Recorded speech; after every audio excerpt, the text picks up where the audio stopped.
पश्चिम महाराष्ट्रात जरांगे पाटलांच्या सभेला गर्दी होणार नाही असं म्हणणारे चाट पडले।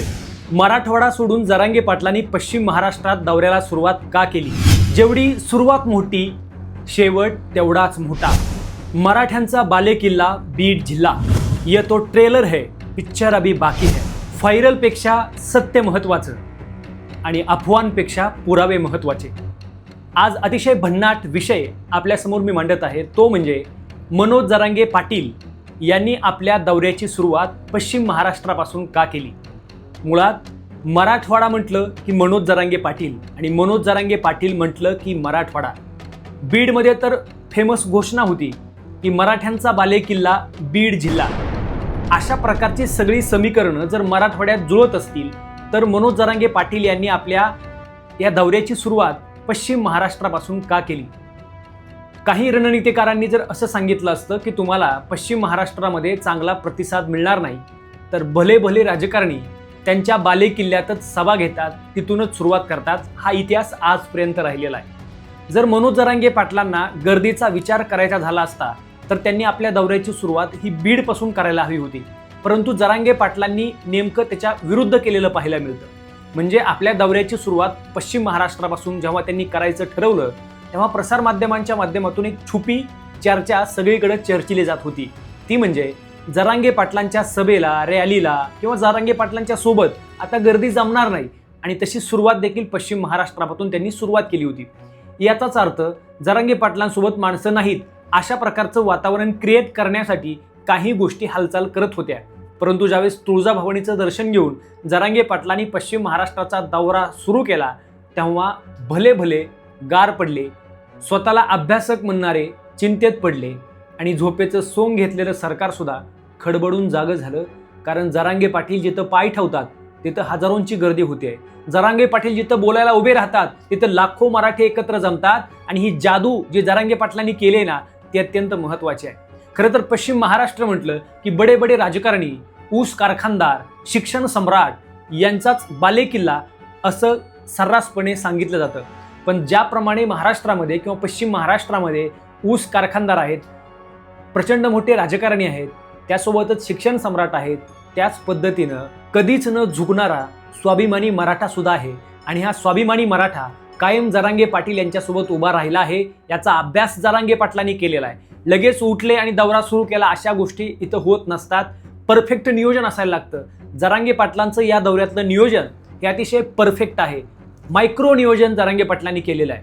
खरं तर मायक्रो यासाठी म्हणतोय कारण जर गर्दीची समीकरणं जर फेल ठरली असती तर जरांगे पाटील पॅटर्न संपला अशा प्रकारच्या चर्चा निर्माण झाल्या असत्या, असं वातावरण क्रिएट झालं असतं। पण मला असं वाटतं की स्वतःच्या घरच्या मैदानावर शतक मारणं वेगळं आणि दुसऱ्या मैदानामध्ये जाऊन शतकं करणं वेगळं। जरांगे पाटील आज या समीकरणामध्ये यशस्वी ठरलेलं आहे। उद्या जेव्हा मराठवाड्यामधला दौरा सुरू होईल तेव्हा पश्चिम महाराष्ट्रामध्ये जेवढी गर्दी आहे त्याच्यापेक्षा दुप्पट तिप्पट गर्दी मराठवाड्यामध्ये होईल। कारण जर पश्चिम महाराष्ट्र जरांगे पाटलांवर एवढं प्रेम करतोय तर हक्काचा मराठवाडा जीव ओवाळून टाकायला तयार आहे। अशा प्रकारचं समीकरण जरांगे पाटलांनी निश्चित आपल्या मनाशी बांधलं असेल। त्यांना फक्त पश्चिम महाराष्ट्र जिंकायचा होता। जो पश्चिम महाराष्ट्र मला वाटतं राजकारणामध्ये सक्रिय असतो, जो पश्चिम महाराष्ट्र शिक्षण क्षेत्रामध्ये सक्रिय असतो, तोच पश्चिम महाराष्ट्र आता जरांगे पाटलांचा बालेकिल्ला बनतोय। आपण सगळ्या समीकरणांचा अभ्यास करा। एकीकडं सरकारनं पुरेपूर खेळ्या करण्याचा प्रयत्न केला। ज्यावेळेस जरांगे पाटलांनी धाराशिव सोडलं तेव्हा रोड सिक्युरिटी म्हणजे त्यांच्यासोबत असणाऱ्या पोलिसांच्या फॅन ह्या काढून घेतल्या गेल्या। दुर्दैव आहे, म्हणजे सगळ्या प्रकारे हा डाव हाणून पाडण्याचा प्रयत्न सरकारनं केला, परंतु जरांगे पाटील डगमगले नाहीत। त्यांचा विश्वास स्वतःवर होता, त्यांचा विश्वास मराठ्यांवर होता, आणि म्हणूनच वडाळ्यामधली सभा घ्या किंवा काल आटपाडीला झालेली सभा घ्या, आटपाडीला तर न भूतो न भविष्यतो आजपर्यंत कोणत्याच नेत्याला एवढी गर्दी करणं शक्य झालं नाही। त्यापेक्षा दुप्पट तिप्पट गर्दी जरांगे पाटलांनी आटपाडीला केली। आणि विशेष म्हणजे आटपाडीमधल्या ज्या धनगर बांधव आहेत त्या धनगर बांधवांनी जरांगे पाटलांचा सन्मान केलाय। जरांगे पाटलांनी पश्चिम महाराष्ट्र जिंकलेला आहे बांधवांनो। आता फक्त मराठ्यांची अस्मिता जागृत झाल्यावर काय होऊ शकतं याच गोष्टींचा विचार सरकार करतंय। म्हणून मला पहिल्यापासून एक प्रश्न पडत होता की जरांगे पाटील वेगळी समीकरणं का खेळतात? म्हणजे जर पश्चिम महाराष्ट्रामधून सुरुवात केली तर फेल्युअर येण्याची शक्यता होती, अपयश येण्याची शक्यता होती। कारण हक्काचा मराठवाडा सोडून जेव्हा तुम्ही पश्चिम महाराष्ट्रामधल्या सोलापूर, वढाळा, आटपाडी, सांगली, कोल्हापूर इथून जेव्हा सुरुवात करता तेव्हा तिथला राजकीय जो गट आहे तो गट हा वजनदार गट आहे आणि मग त्या गटाला सोडून मराठी आपल्यासोबत येतील का अशा प्रकारची चिंता सुद्धा त्यांच्या मनाला ग्रासली असेल. पण ते कायम मराठ्यांवर विश्वास टाकणारे जरांगे पाटील आहेत.